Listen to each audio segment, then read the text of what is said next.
Get it, you got it, baby, you know you couldn't wait. You had me in your hand, where was your faith? I can't complain, it's not the same, but I'm saying. Hello, welcome. This is Afropunk Sound Therapy Sessions. After almost 2 years in the house, it's so important that we come together and have conversations now about health and wellness in the Black community. We have been in the midst of tragedy, and I think although a lot of negative has come from that, a lot of positive can come from it as well. I think now we can talk about health in the same way that we talk about music, in the same way that we talk about beauty, in the same way that we talk about fashion, with the same enthusiasm and the same popularity. And so the intention of this space is to really bring that conversation to the forefront. And today I have some amazing people sitting with me. I have Dr. Dixon. Welcome. Thank you for being here. Give it up. I have Dr. Bahby. Thank you so much for being here. And I have Dr. Young as well. A lot of times the physical symptoms that I see, dizziness or headaches, the patient and I hone in on stress. Has anything been stressing you out? And they're like, Doc, what are you talking about? I'm not here for stress. And I'm like, well, actually, let's talk about that for a second and let's see. And by the time we're done talking, and they're like, you know what? The bills, COVID.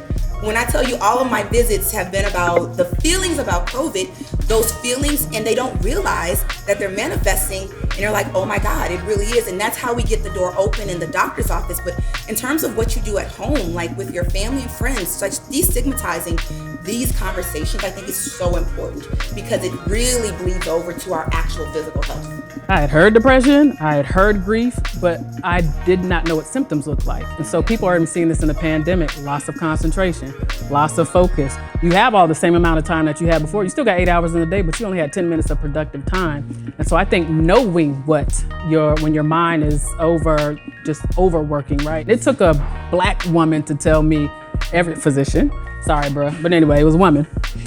And she told me, she was like, everybody needs a paid friend. And I was like, say who now? And she was talking about a therapist. Honestly, in the midst of the pandemic, because my maternal lineage, unfortunately, have all passed away, I went to Nikki Giovanni. But someone who is trained, right? Because what we also do, and I don't want to say this is a blanket statement, we are people of faith, right? And we'll go to our faith leaders who don't necessarily have training in psychology or psychiatry. And I tried that first because I didn't want to go talk to none of these people, right? But that training is real. These people have real tools for you to navigate your journey. I think therapy is the thing that can help you see when you're wearing a mask and you don't even know it. Because there's times where you're code switching, or you're like presenting a thing that's not true. But there are the times where you like have told yourself this lie so many times that you start to believe the lie, and then you can't even see what's real. And so I think therapy is really cool because it helps you look at yourself and see your blind spots in ways that you otherwise wouldn't be able to. But there are just blind spots that exist for us that you just can't see beyond unless you do that work and help somebody hold that mirror up to you. I've been to therapy, and I've gotten my mother to get into therapy just by having a conversation with her. What would you suggest in some ways to get like grandfathers, grandmothers, to find somebody to speak to about all of the things that they've been through and all of the traumas that we see them enacting on all of the people around them?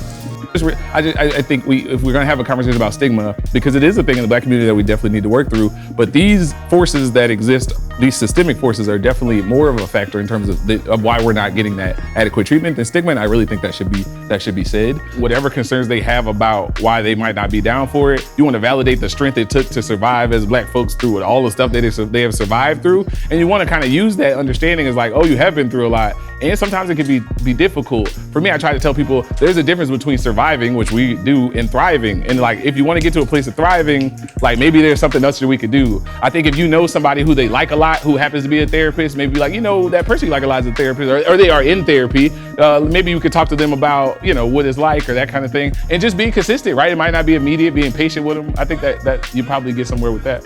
No matter what color the therapist is, it's really hard to find people that I feel relatable when I have such really deep stories. It kind of feels like I'm unloading on people that will not be able to handle what I express to them because I don't look like that. I'm gonna say trust the process. there's not a one size fit all. And so don't be afraid. If the first one doesn't work, you go for a couple of sessions and you're like, I'm not growing. The point is for you to love yourself more, for you to grow. And so if you're not growing, I vote move around. I would agree. It's almost like dating, and I hate to use that analogy. It is. Because who dating in these streets is, yeah. Anyway, but I probably had 3 therapists before I found one who like really jived with me. Because I had a white woman, a white man, and then a sister, right? The sister understood so many things culturally that the other therapist just did not. And you don't want anyone to ever dismiss, right? Your lived experience is your lived experience. And so you don't ever want to commit to someone who's not going to acknowledge your pain and then give you tools to navigate out of that pain, right? But I know sister girls who they drive 45 minutes to go see that white lady and it's just as good, so.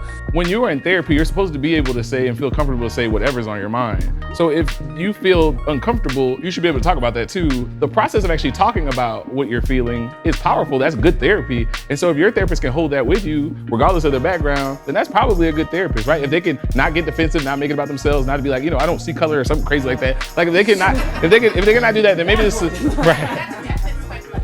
Because really it's not about them. It shouldn't matter who they are because they're supposed to be holding what you're giving them and then showing it back to you and helping you like process and analyze it. So like there's data to show that you feel more comfortable with a black therapist and that kind of thing. But if that's not an option, if that's not in your plan, I think you can still get pretty far with therapists of all backgrounds if they can do that for you.